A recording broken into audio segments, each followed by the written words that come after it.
Why are you a Christian? Ah, the simple answer is because I believe the faith that Christianity professes to be true. It was given to me by my parents, albeit not in the most faith-filled of ways. Again, not having gone to church, but at least going to Catholic school. So it's the Yeah. context that I grew up in, but I chose to own it after really thinking through it and working it out. And the more I've dug into it, the more it continues to resonate on that truth level. Is there anything you can speak to as far as ways that it resonates with you? And I'll explain just a little bit more context that like I was brought up completely, as I'm sure if you know my mom, I was brought up in a completely Christian household. And I wouldn't say that I ever like turned my back on it or did not believe it in any way, but I definitely by the time that I was around maybe like 18 or so, just kind of had this realization of okay, I believe this because it's what has been told to me all my life. I've never really stopped to think about what I believe. Um, and so, like, I don't really know what I believe. And I spent probably a few years in that place of, who am I as a person to say that I know the answers and I know, who God is and, what's going on in his mind and stuff like that. Um, and I think that over the years, just through experiencing the world and what I've seen about different religions and just the world around me and people and everything like that, to make it a short answer, has led me to say that, well, I think it's quite a lot more likely that this stuff is all real than that it's not. So, is there anything kind of that you have noticed or just experienced in your life that really sticks out as like, how could there not be a God? Or I guess you can take that in any way you want, but Yeah, sure. yeah, Um, Sometimes, well, I guess it's a multifaceted answer, uh, and on some levels, it's kind of intuitive, where it makes sense. Or sometimes a word that we use in the faith is it is fitting that things would be like this. And when you just look at an individual thing, like I've been working, not working, but I've been doing a Bible study with some of my parishioners, and it's funny because in this Bible study, the person is making a case about, in this particular instance, Mary, who is a pretty important figure for Catholics especially, and he's giving all of these arguments that are coming from Scripture, that are coming from history, that are saying, well, it's see how Mary is like this and Mary is like that.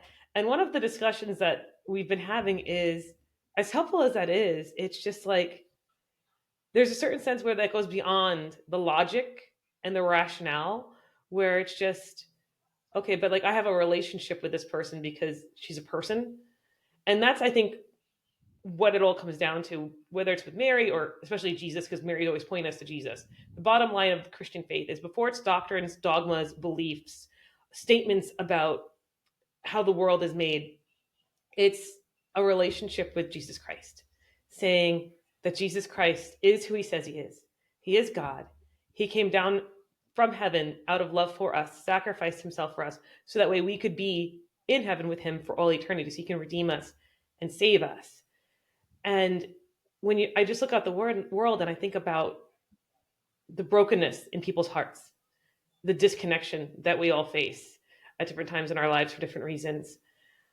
And I just think there's got to be a remedy for that. Like that just can't be the human condition, that we are here and we just have to struggle and struggle and struggle without any sort of meaning or purpose. And so knowing that our hearts were made for something that the world just doesn't seem to be satisfying, it to go back to the reason and logic, it stands to reason that if our hearts feel like they were made for something more, then that something more must be real, must be true, must exist. And that something more is God. And the way that God has revealed himself to us, particularly through Christian teaching and Jesus Christ, seems to be the most fitting, seems to make the most sense, seems to address at the heart of every one of our wounds the appropriate remedy. yeah, I like that. I definitely have like I guess something that has gone through my mind that has led me in a similar direction is that there seems to be a clear natural order to things that seems too perfect to be random.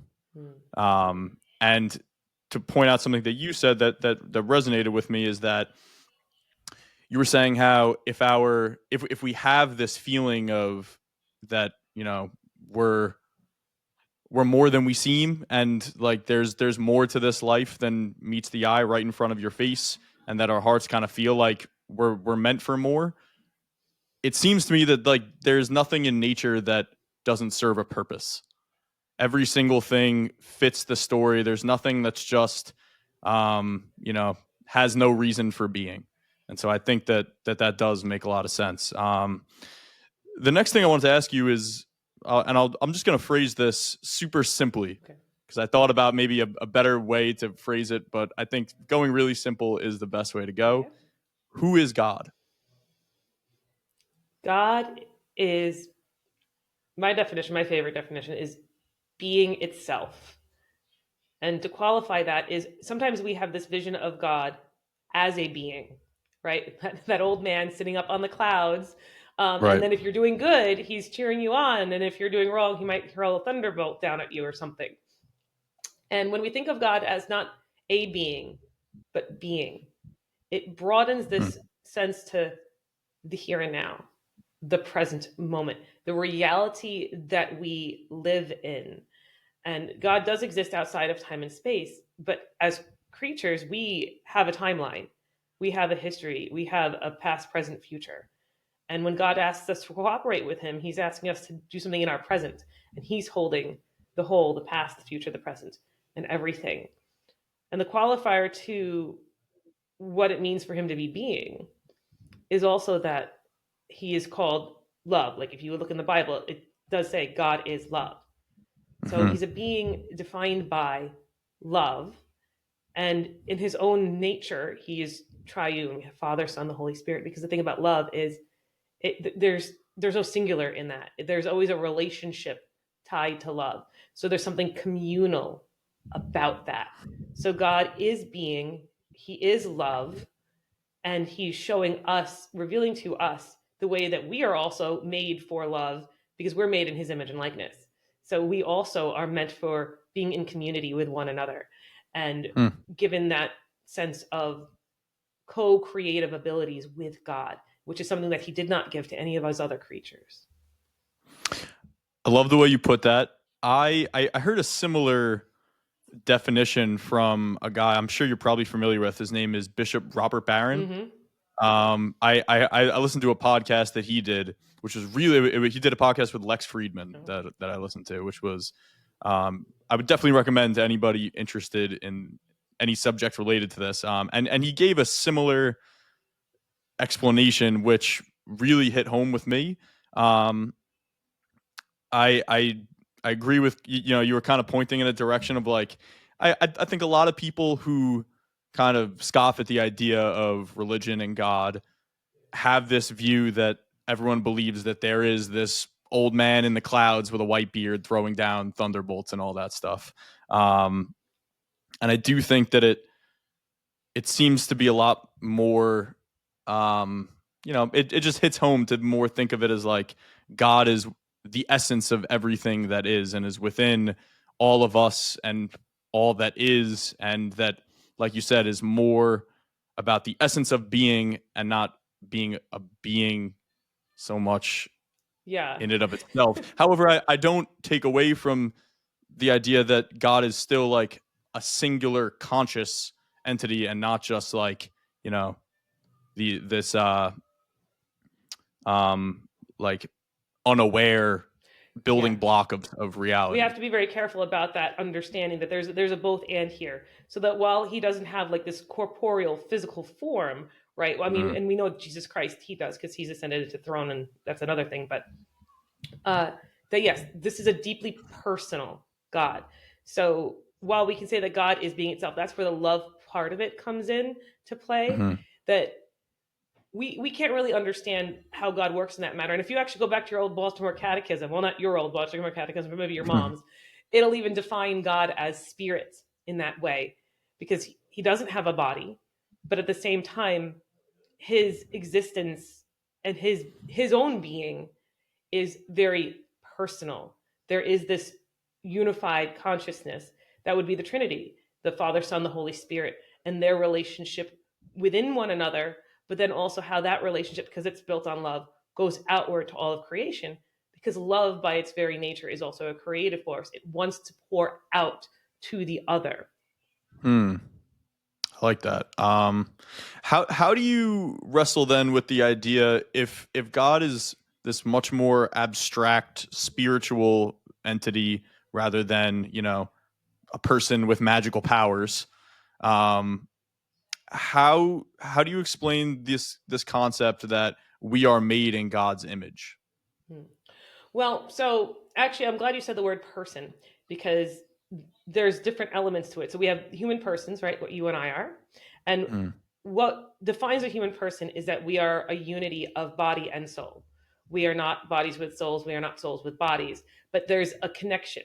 And so we have a corporeal nature as human persons. And there are two other types of persons.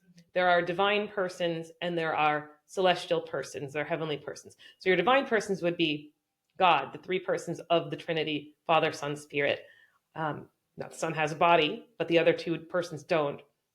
And the celestial beings being angels and the fallen ones being demons. So when I say that God has made us in his image and likeness, so he's given us bodies that he doesn't have. But in our nature, we echo the nature of God. So God is love. We have the capacity to love. God has an intellect, has a will. He has gifted us with intellects and wills. Unlike other creatures, we can think beyond and reason beyond our instincts. I'm not saying that animals don't have certain capacities. There's an intelligence in the animal kingdom. Certainly, there are emotions that animals feel, but the capacity to love the way that we love as humans, to know the way that we know as humans, to reason and to choose things beyond our impulses, those are higher order functions that are reflective of the nature of God and something that he gave to us. So this is why we are at the pinnacle of his creation, because not only did God out of his love make the whole world, but then when he formed man and made us, he placed us in the world, gave us the world as a gift, and called us to communion with him. And that's the ultimate goal, because the source of our happiness is in God, because we were made that way. We were made for God, and that is the answer to that deeper call in our hearts that we often try to fill with worldly things. mhm. Now, do you think that it's important in this? So it sounds like kind of what you're saying is that in a way it is our job or our purpose on this earth to sort of come closer to God. Is that an accurate way of putting it? Yeah, if I go back to the Baltimore Catechism, because they have real simple answers to these questions. We were made to know, love, and serve God in this life, to be happy with him for all eternity in the next. And some people take umbrage with that. They're like, oh, the servile God, of course, he would make you go to mass, he would make you do this and do that. But if we remember, it's always out of love. And so if you think of anybody you love, you care for, you're happy to go the extra mile for them, to serve them. That idea of Hmm. being connected and in relationship, feeling completed by the other, is a beautiful thing. And so when we fulfill this purpose, and God gives us so much freedom, right? That's another of the things that are our attributes, is this free will that God gives us. Free will for him to pursue what is good, what is true, what is beautiful. So what it looks like to love God, to serve him in this life, is different for everyone. But the ultimate goal for all people, we call it the universal call to holiness in our faith, is that we are all called to become saints someday. Not a select few, not these people that seem really special and singled out, but every single human person is created by God, for God, ultimately to be with God forever in heaven. And this world is a place by which we get to work out that salvation and seek out his grace and his in a relationship with him to get to that point. Do you? I'm gonna. I had another question lined up, but I want to actually divert from that. With what you just said there, so what happens if we're unsuccessful in our current life in getting to that point? Well, we always have hope first and foremost, right? We don't, nothing we do per se is going to get us into heaven.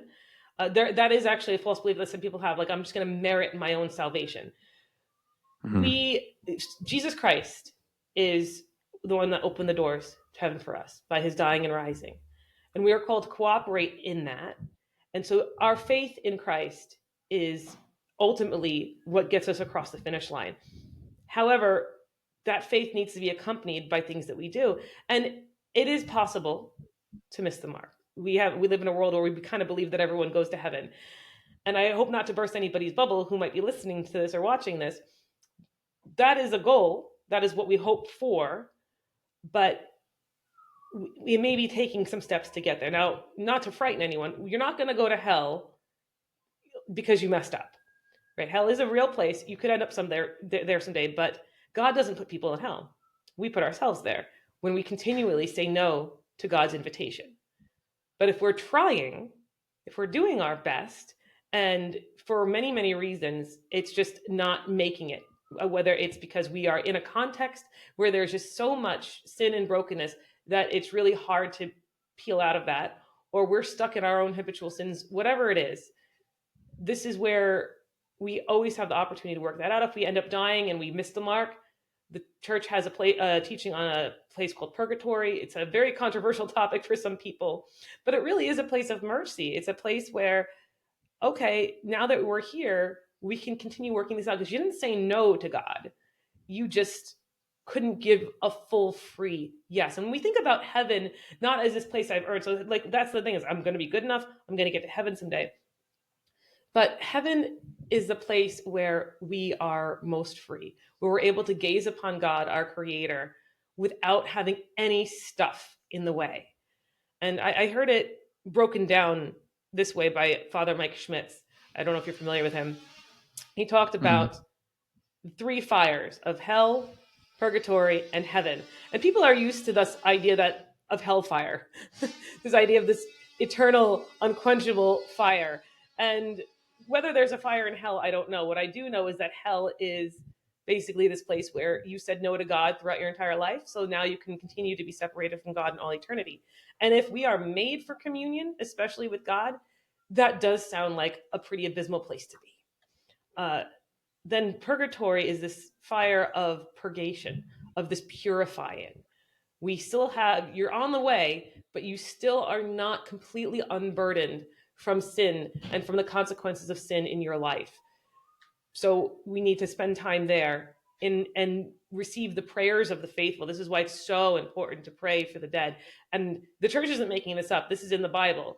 The idea of praying for the dead. And the idea is if they're dead and they're in hell and they're never getting out, there's no point in praying for them.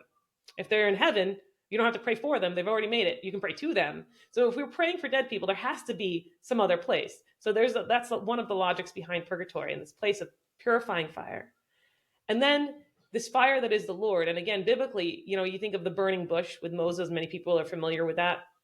Mm-hmm. This fire that burns but doesn't consume. And so that would be the fire that is in heaven, this place of glory. But the thing is, if you are not purified, it's going to burn, it's going to hurt. That's the fire of purgatory. So in order to experience this, what we call the beatific vision of the Lord, that pure fire of God, we have to be expelled of all of these attachments that have taken us away from our Lord. And you'll like this because this is a Bishop Barron thing. He makes a commentary on this fire that doesn't consume, as it's non-competition, right? So God is not trying to compete in our lives in a specific sort of way. He's going to come in and he's going to make us to be more of us. So a lot of times we think that, oh, I'm on this path to holiness. I have to hang up my personality. I have to hang up my hobbies. I have to hang up everything that makes me who I am. Forgetting that, well, God put those desires and passions in our hearts. God doesn't want us to die to self that way. We do have to die to self, but what that really means is opening ourselves up for the grace of God to come in, grace perfecting nature, and taking those desires and passions that he gave us that made us unique individuals and offering them back to him. And so it's a beautiful sense of cooperating with that grace. It's very practical in that sense. And it's not about competition. So people don't have to fear about walking with the Lord. Yeah, I've definitely I've liked the idea of like submitting one's life to God, and that my in like what I internally view as my purpose for being and like the right path that I should be walking on is one and the same with God's path for me. And that if you can remove all of the clutter and societal influence and like get back to like, I don't want to say what is it that I want, because that could mean things that I want in this moment, like I want to eat junk food and stuff like that.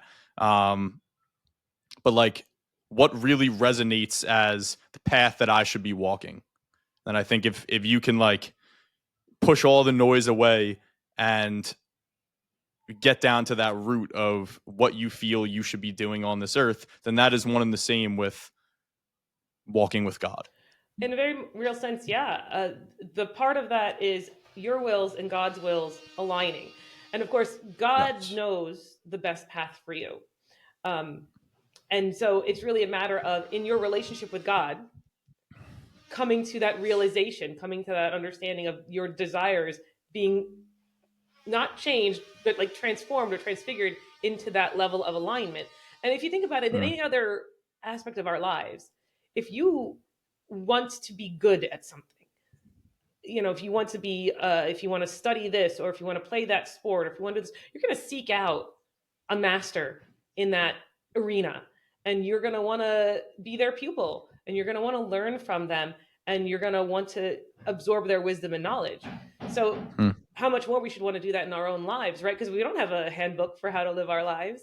We don't know what the next chapter entails, and in some ways there's freedom in releasing ourselves from the worry about that, surrendering what that is to God, and saying, if I just focus on my relationship with God, He's going to make that next step work out. And the steps are going to go incrementally and to get us to where we need to be. And that's the real simple answer. And it ends up being an alignment of wills at the end of the day. Right. Yeah. Now, I want to go back to the purgatory subject for a moment. Do you think that there is any possibility that purgatory and reincarnation are one and the same? No. The church actually has a very clear teaching that reincarnation is not something that we believe in, because it's always the trajectory forward. So reincarnation has this idea that I'm going to come here and I'm going to come back, and I got to try to do it all over again. And it's a more linear pathway for Catholics and for Christians in general. Gotcha. I guess I've always kind of thought of it as more like it's still our same soul Mm-hmm. that is progressing from one life to the next.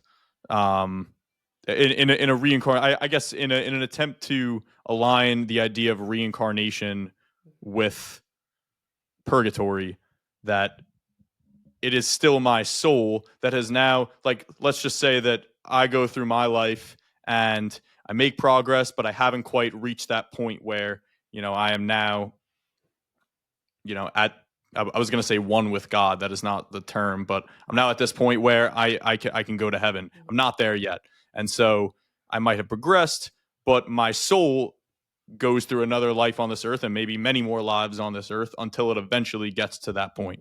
I think that a reason why I bring that up is because one of the things that I find the most fascinating is crossovers between different religions.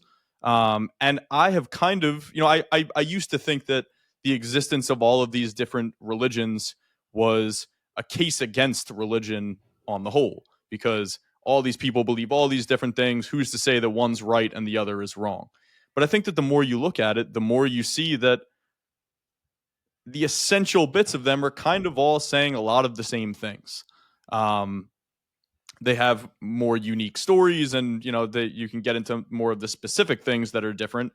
But like a lot of the main storylines are very, very similar, and to me, that brings a lot of logical credibility towards religion on the whole, because all of these people in all of these different places, while they had different experiences and whatever miracles they experienced were different, they kind of all tell the same story. And so I find it interesting to take these things that yes, like maybe if we look at the details of purgatory and the details of reincarnation in two different religions, they're going to be different.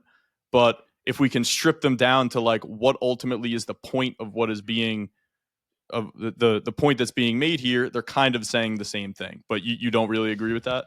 No, and I can tell you why. So I do on some levels. I think that, yes, absolutely, there are crossovers in different religions.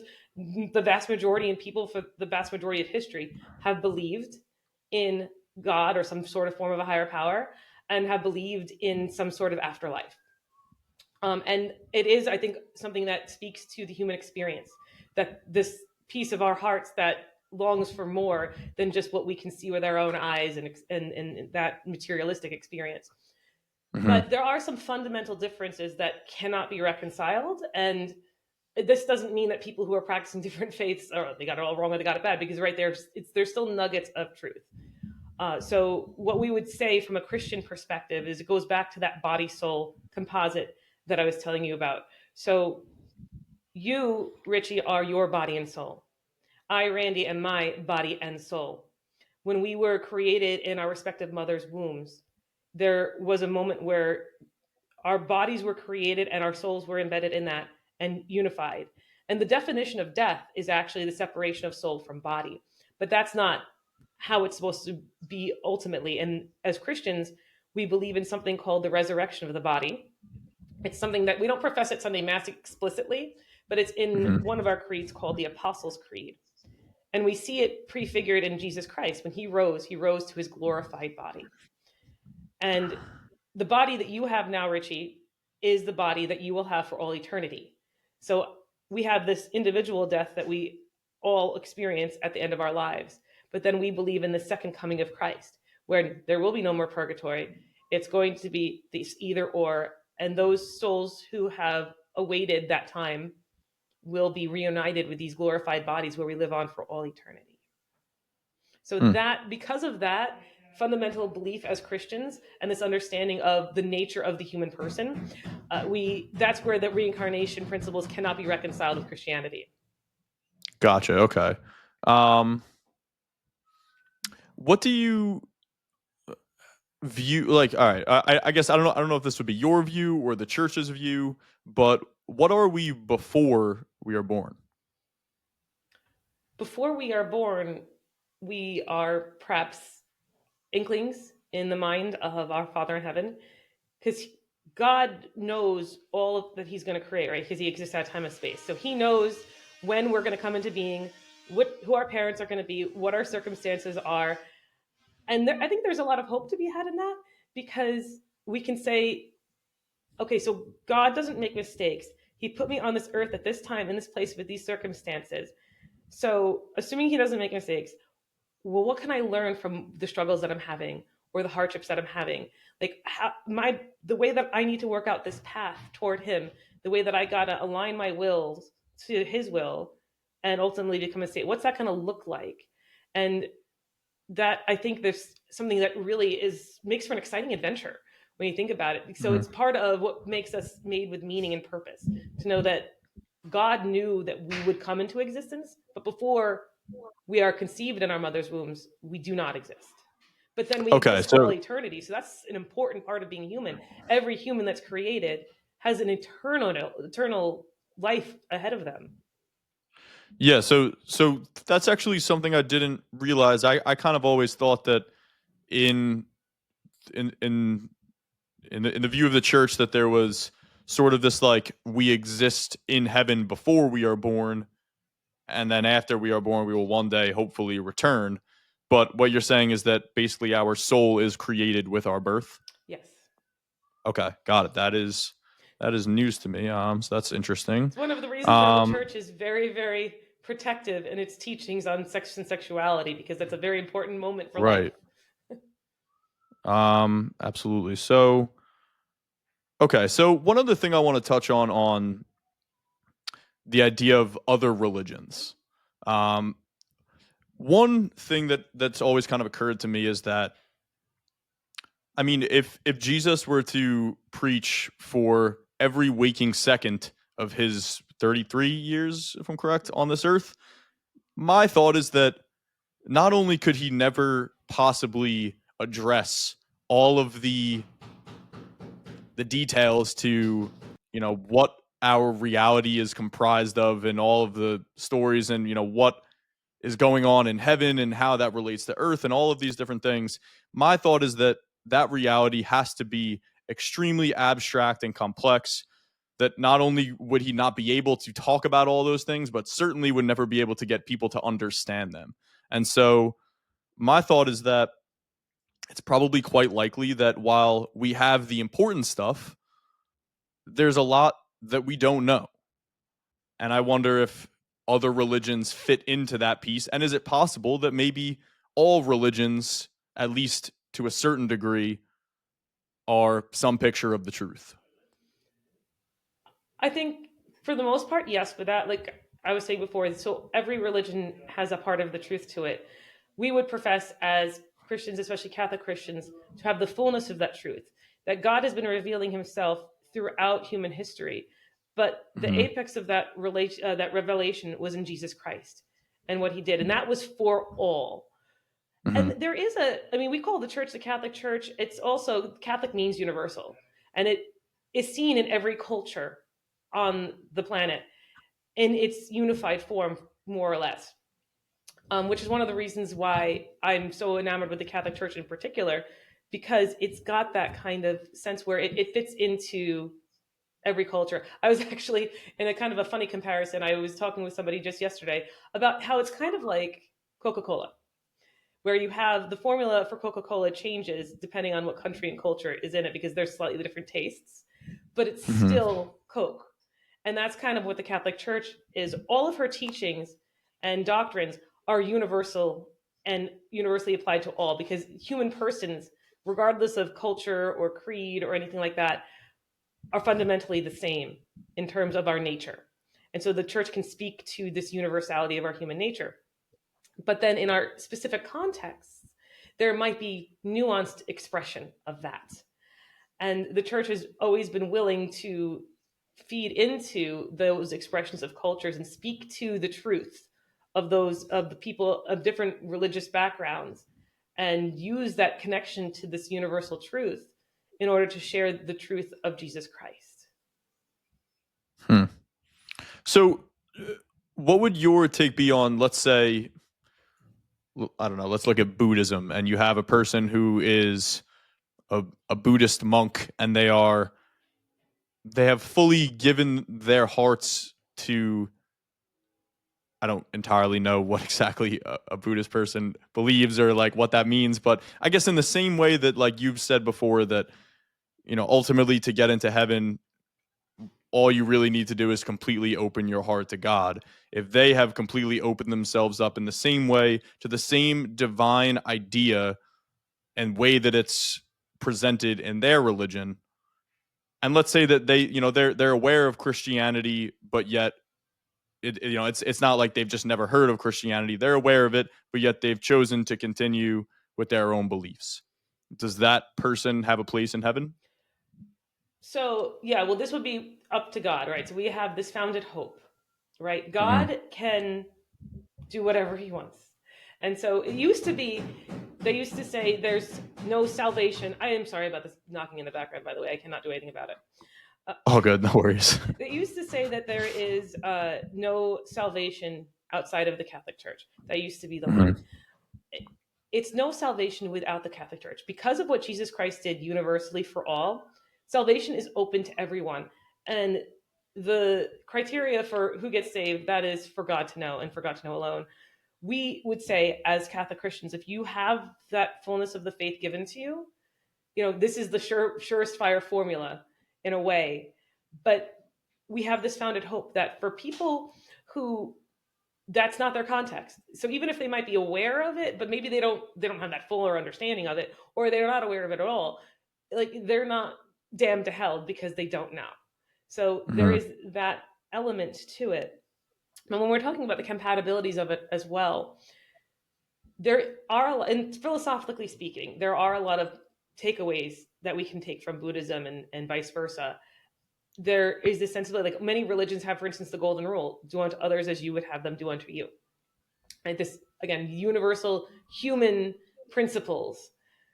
But when we think about origins and endpoints, that's where the divergence comes from. I'm not sure what Buddhists think about our human origins, but as I explained before, we have a very clear understanding of when does a human being come into existence as Christians. But then what does our eternal life look like? And I'm not as fully versed in the Buddhist understanding of it, but there's a sense of a oneness that is not individualized in a way. So I've heard it been described as Christians, we have this concept of this multiplicity of unity. And to break that word down, thinking back to the triune God, right? We have one God in three persons, Father, Son, Spirit. And we're made in the image and likeness of God in that way. So our end goal is to always be who we are, ourselves. So you, Richie, exist forever. I, Randy, exist forever. And hopefully part of that forever includes eternity in heaven. And our individualities, our unique personalities, our personhoods don't get absorbed into anything as a result of it. We still remain ourselves, but we're a part of this oneness. For the Buddhist, as I understand it, there's that sense of oneness, but there's not that sense of the individual within that oneness. It's kind of, you're just kind of going into this. I don't want to misrepresent, but it has been described to me as kind of like this kind of ether sort of thing.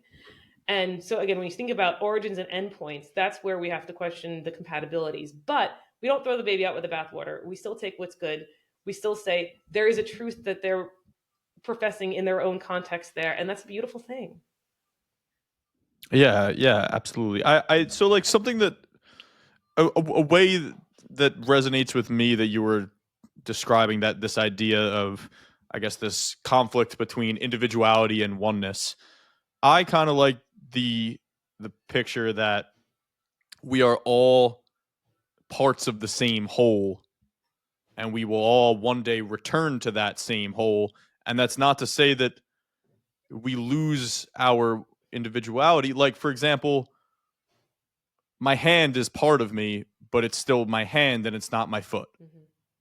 And so, like, that's kind of how I see it, that we are all parts of one whole and we'll all return one day to that great singularity, but that doesn't mean that we are not still unique in our own way.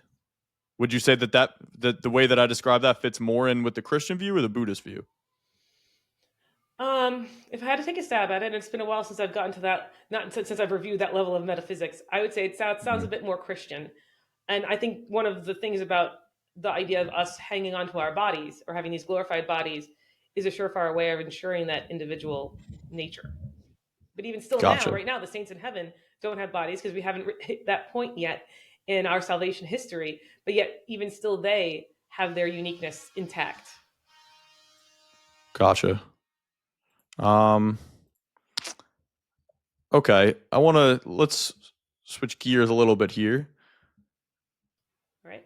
How do you come to terms with the fact that God is all powerful and all knowing, but yet we have suffering and evil and things of that nature in the world? So, when we were talking about God's will before, we just mentioned his will. His will has at least two sides to it, his permissive will and his providential will.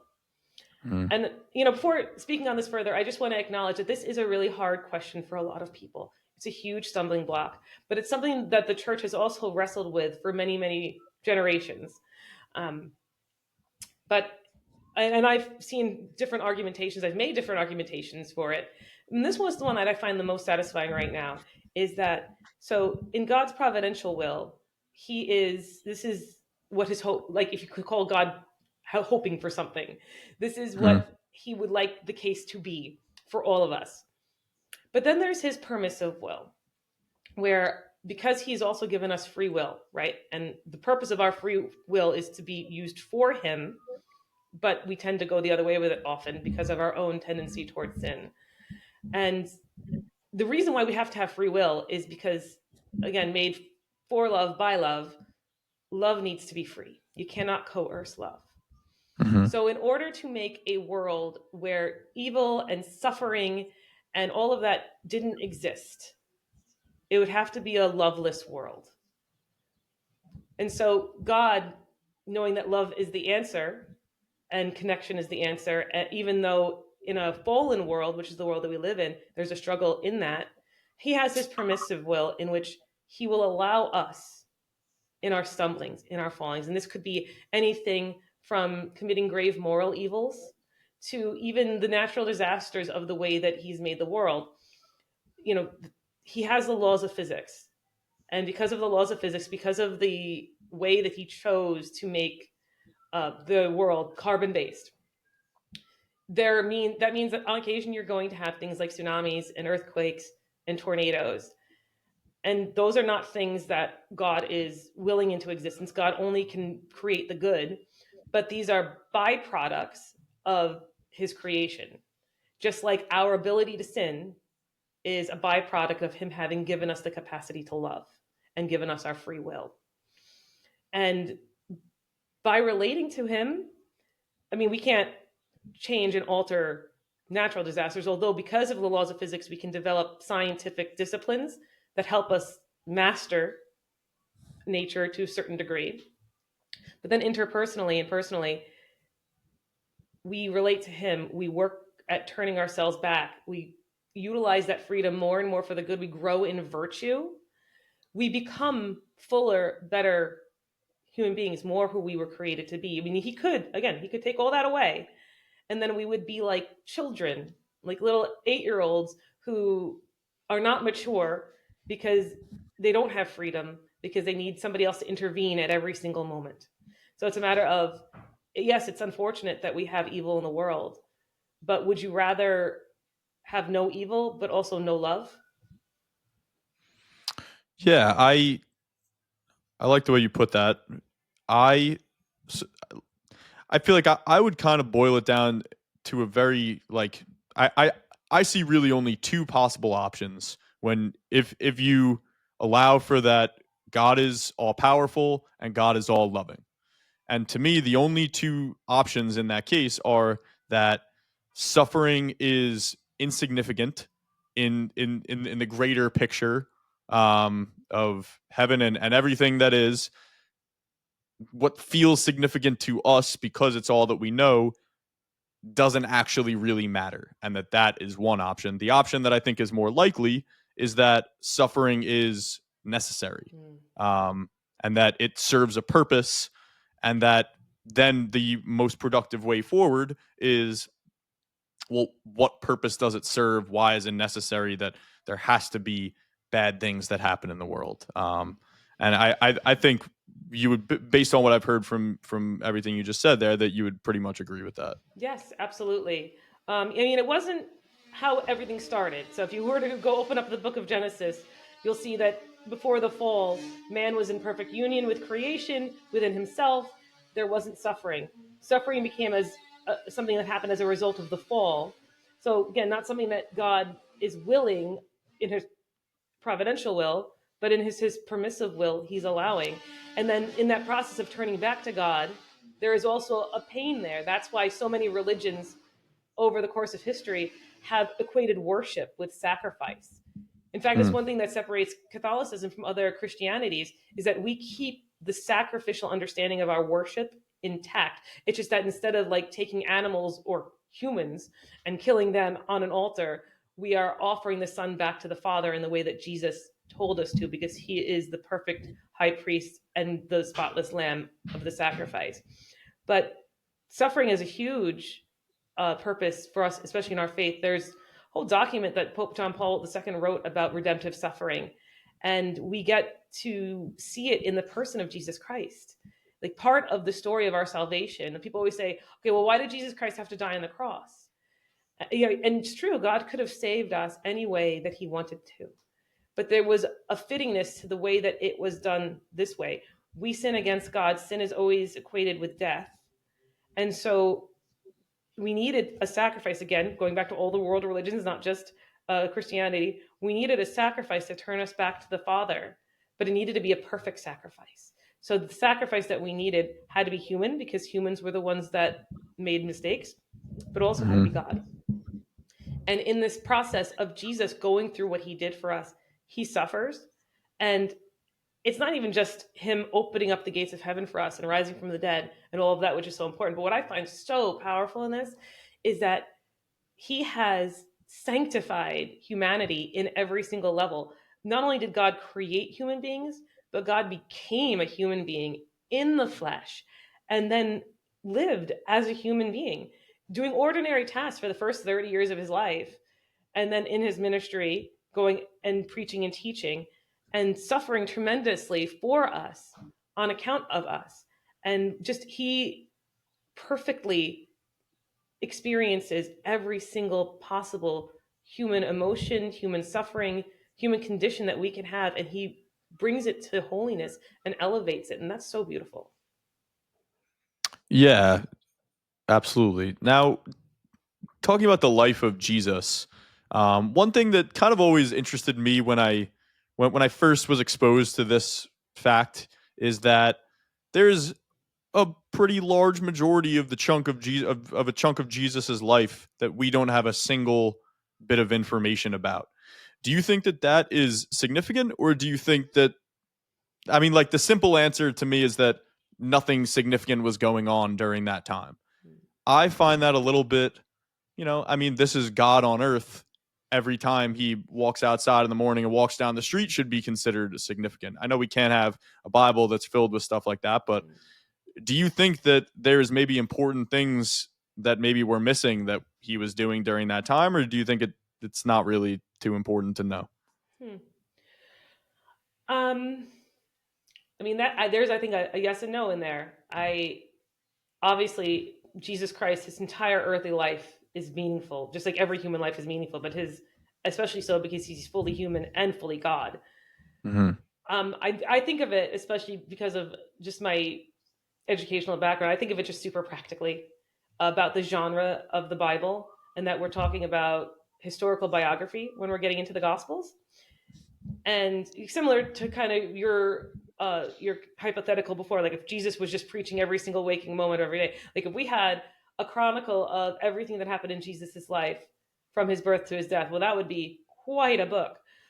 But also just looking at the way that the church is developing. So Jesus enters into his public ministry in the last 3 years of his life. So that stuff, what he's doing publicly, is important and it's being documented in a more or less digestible way by our four evangelists. And there were other gospels that didn't make it into the canon, and for good reason. But these four ones are the ones that we elevate. We can glean stuff from some of those other gospels. We just have to take them with a grain of salt. But that's what was significant for the early church. It was to really live, eat, and breathe the teachings. But they also didn't just have the gospels. They had the witness of the 12 apostles initially who were with Jesus for all of those 3 years. And so the practice of the faith became very much more important, especially because we think the Bible itself, as we know, it wasn't compiled until centuries after Jesus. The Gospels themselves were only written a couple decades afterwards. In fact, the Mm-hmm. letters of St. Paul are earlier than the Gospels. So you're also thinking, okay, a generation or so has gone by. It's like trying to research something that happened in history 50 years ago. The data is not going to be as plentiful as if you were researching something that happened yesterday. So I just Gotcha. think practically that information may have been lost to history, even if it was important and relevant. But then the question becomes, okay, so can't you no use crying over spilled milk? What do we do about those missing 30 years of Jesus's life, with the exception of there's this one episode in Luke's gospel when he's 12? And I think it becomes a tremendous opportunity for us to take what we know of Jesus, what the church teaches of Jesus, and enter into a more intimate relationship with him, and ask him those questions. Jesus, what was it like growing up with Joseph as your foster father? What was it like for him to teach you a trade? What was it like for you to be raised by both Joseph and Mary? What lessons did they teach you? Could they teach you? And asking these really personal questions of Jesus, like you would ask a friend who you meet, let's say as an adult, and you want to know about what their life was like before you got to know them. Yeah. Now, I'm a person who is always asking why and trying to, not just take information that's given to me at face value, and always asking more questions and trying to understand it better.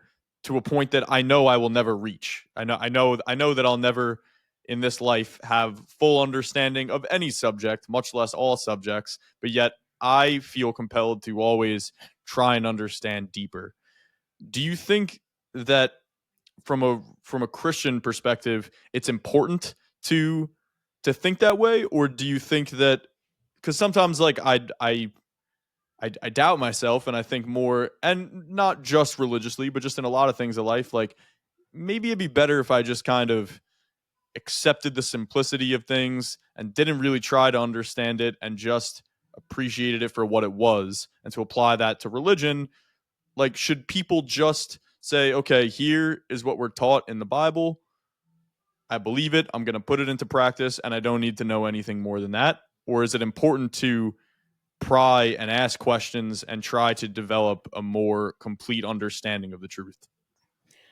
Again, with that, I think there's a both and there. If you think about the gifts that God has individually given us, into some, God has given tremendous gifts of intellectual ability, and the pursuit of wanting to ask questions and doggedly go after the answers. In my parish ministry work, I have met those types of people. I am one of those types of people, but Hmm. I've also met people for whom the simple answers were always enough, and not in a dismissive way, not like that other stuff doesn't matter, but like they seemed to have a profound grasp on something that what we could get at intellectually just doesn't seem to reach. And, Hmm. I always think that, especially as Catholics, we talk about faith seeking understanding. So you don't want to have this blind faith where it's like, okay, I'm just going to take everybody else's word for it, pray, pay, obey, do what I'm told, sit in the pew. No, we're called to be activated in our faith. But what that looks like, it works in accordance with the different gifts that we've been given by God our Father. And I think, too, especially in our modern day culture, I think we have a very narrow understanding of what it means to know something or to understand something. I think we tend to think of things in the realm of logic, reason, empirical evidence, right? So we're, Hmm. we're really this idea that what science can tell us, what we can see and feel and know, and anything that's kind of Hmm. speculative or thought out, but not something that you can prove or see or touch, is looked at a little suspiciously. And yet, as human persons, there's so much more than just meets the eye, and same goes for the truths of existence. And so I think there's a sense of knowing that we can have that doesn't involve kind of words or intellect or rationality. And I think there are a lot of people that are really gifted in that realm and tend to be dismissed because it's not how modern day culture or Western culture understands knowing. Is the word? Would you say the word you're looking for there is intuition? That could be, yeah, intuition is a part of it. I've also heard it being discussed as transrational. So we think like Hmm. you're being It's a new irrational one. or you're being rational. Well, what if it wasn't so much about, I mean, there is irrationality, there is, but what if there's this transrationality that supersedes all of it? And I think faith connects us to that realm. Yeah, I'm very lately, especially. I've been very interested in that idea, and I've kind of always thought that there's this, like, I guess if you want to put it into the lens of like decision making, Hmm. I kind of look at the hierarchy of how you make decisions. The lowest being like emotionally, you're just going based off your fleeting feelings. The second being logically and rationally, where you're thinking things through, but that's limited because it's based on your limited experiences in the world. If you were God and you knew every single thing about every single thing that ever could or would happen, then maybe logic would be enough Hmm. because you understand everything about the world. But without that, I think that leaves room for like a higher way of understanding the world around you and making decisions. And I've used the word intuition as the closest one that I could think of to that. But I like this idea of is it, you said trans Yeah, rationalism or or rationality? transrational. Right. Trans rational. So, and it seems to me that that is kind of the highest way that you can that you can live your life, because we're always going to make mistakes when we go about life logically. Hmm. um, and sometimes there's just times where everything checks all the right boxes and it seems like the right logical decision, but something deep inside you knows that you need to go in a different way. um, And I think that is something that's very real and very basic about who we are and what the world is. So yeah, I like the way you put that a lot. Yeah, and some people might even call that the spiritual side of things, but Mhm. spiritual can be a slippery word these days. Right. And yeah, it's part of, you're right, how we are made, and this, we have to be integrated in all that. So it's not just about what our feelings are or what our thoughts are or what the higher thoughts are, but they all do come together. And Mhm. individually, right, I think, I don't know if I would say it's necessarily right or that we should doubt ourselves, but I think in the spirit of trying to be humble, to recognize, yeah, we don't have all the answers as individuals, right? This world Mhm. has been going on for a long, long time, and we get to live in a very short moment in that existence. And that speaks to the communal nature of Christianity and any other religion that also has the communal part of it. And not only do we have our community by which we can test each other out on and work each other out on, but at least as far as the Catholic Church is concerned, we have that part of the tradition, the deposit of faith. So it's even like in interpreting scripture, right? So there's a reason why there's over 33,000 other non-denominational churches out there these days, because it's somebody who has an idea about what the scripture is saying, starts a church, gathers a following because they happen to be a little bit charismatic. But the Mhm. church had the apostles, as I was mentioning before, and then the writings came later, and then they kind of worked in tandem, and it was the tradition, the leaders of the church, that was handed down from community to community generationally, that even put those scriptures together. And so we can look at the teachings of the church and say, yeah, individually, I'm a dummy, but 2,000 years of people consistently saying the same thing or taking this idea and expanding on it and maybe correcting it where it needed correction because we learned something new as a human species over the course of the last 2,000 years, that I can rest my laurels on. Yeah, I agree with you there. I think that there is, something to be said for the idea that, I mean, if you just look at Christianity, that however many billions of people believe this thing, and for the past 2,000 years, how many people have died horrible deaths because they believe this thing? Especially, I think the closer you go back to the dawn of Christianity, the more weight it carries. Especially, people who died terrible deaths because of what they claimed they saw firsthand. Mm. I think that I for a lot of reasons I have a hard time seeing eye to eye with anybody who is like completely atheist. I mean, I'm open to I'd love to hear anybody's perspective, and I want to hear why people believe what they believe, but to say that this is all just a made up story that has nothing to it, and it's completely just something that people made up to help them sleep better at night, I find to be a little bit preposterous, just based on the course of humanity. As we talk, of course, I'm having more questions pop up constantly that this could be a 12-hour podcast if we wanted it to be. Um, but I have one other subject that I'd like to talk about before we finish up. Okay. Little bit of a different changing gears, but what is your thoughts on the idea of aliens and you know other beings that are intelligent in the way that we are, or more so, that are not humans? Mm.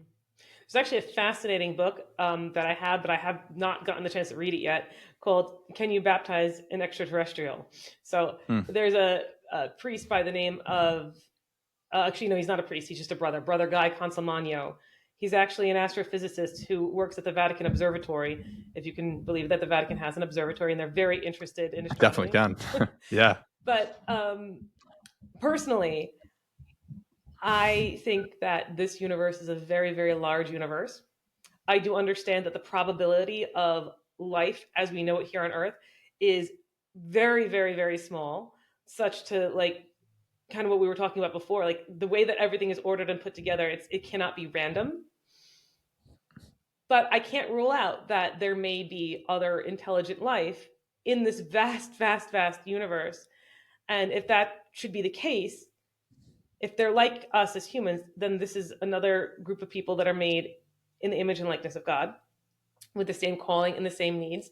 And so, even if life can develop as we've seen it on our planet, human life, right? That is a very Mhm. specific type of life, human persons.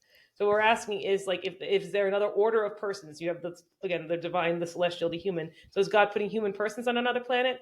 Is this another type of person? But either way, whether there is or isn't, the crux of our faith remains the same: what Jesus Christ has done for all.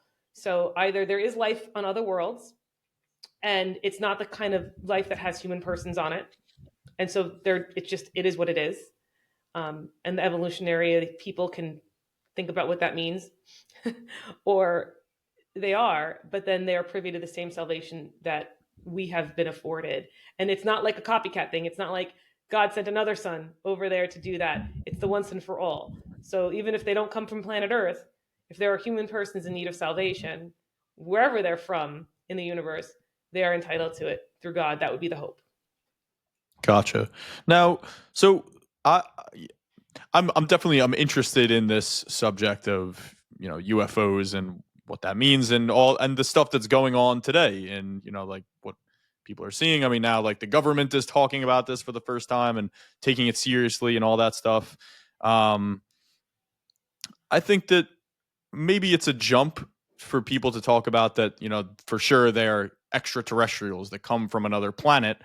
There's plenty of theories that you can Google out there as other, these UFOs that we see in the sky and that supposedly you know, we've been able to recover down craft that they have and all these kind of stories that you hear today. That there's other explanations for what they are and who they are and why they're here. I can't help but notice a lot of similarities between some of the stories related to this subject and some of the stories related to like angels and demons. Um, do you have any words on that subject? Like, do you see any connection there? The connection between UFOs and angels and demons? Correct. Well, the only thing with that is, while there is biblical precedent and probably other precedent for these celestial beings, angels and demons, taking on corporeal form, they, as a definition, don't have bodies.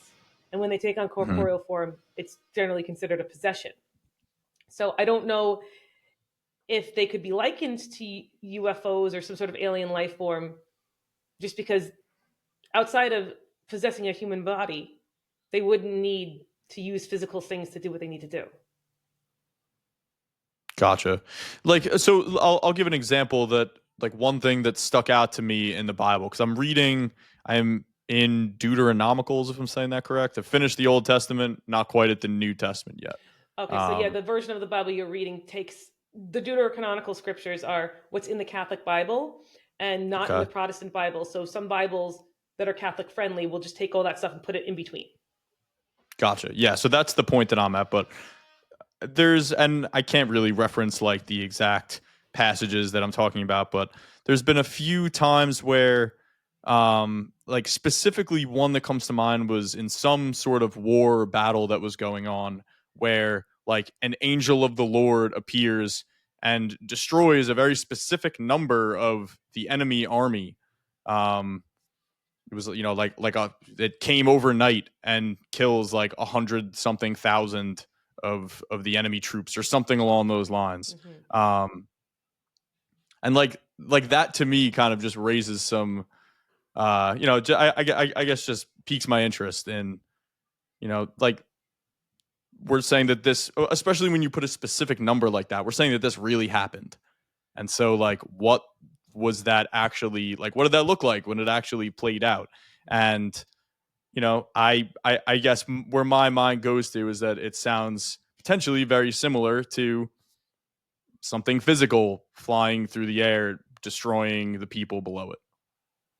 Hmm. Um, yeah, I mean, I don't know specifically which battle you're talking about. I mean, I know that there's reference to the Archangel Michael. We have an understanding that at the time of the dissension of part of the celestial beings, about a third of them, that's when you have Satan or Lucifer turning away from God and bring those angels with him, and see, they don't get the option to turn back to God. Like we get the option to seek out forgiveness and repent because we don't have perfect knowledge, and the angels do. So there's that, and then there's plenty of examples in the Bible of battles where God intervenes in one way or another. How those physical forces are manipulated is one thing. Like we can say, well, where did these angels or demons swoop in and like do things like manipulate the physical world? Because they can manipulate the physical world and physical bodies. They just don't possess them on their own, is my understanding. Right. Gotcha. Okay. Yeah, it probably would be a more helpful conversation if I knew specifically what I was referencing here, but no worries. We can do that one for part 2. Yeah, absolutely. I'm already thinking that would definitely love to run this back with you sometime. One last question I'll end off on, because I know we're coming up to the point where we got to wrap up. If you could give somebody who is not a Christian whatsoever, if there's one passage or quote from the Bible that you would offer up that, like, if you're going to take one thing to live your life by, here's what I'd recommend. Does anything come to mind? I'm like scrolling through the Rolodex of my favorite biblical passages. I do try to make it super specific to the person involved. So, I mean, right. Fair enough. Non-believer is a bit broad. Let me then say a slightly different question, but based on our conversation, is there one that you would leave me with? Okay.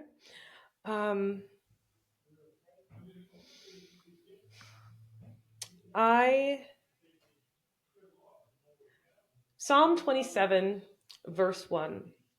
The Lord is my light and my salvation. Of whom should I be afraid?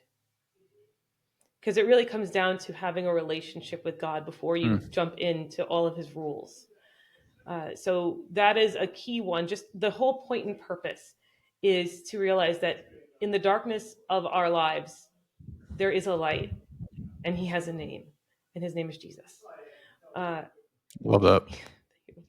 And then, because we were talking about origins and endings, my favorite scriptural passage is in the book of Genesis, chapter 2, verse 7, where it's God breathed into man the breath of life, or breathed into his nostrils. It's very visceral. You have God forming man out of clay.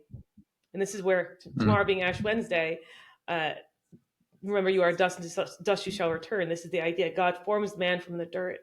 And then in his own life, he breathes into his own spirit. He breathes into this clay figure, and that becomes the first human person.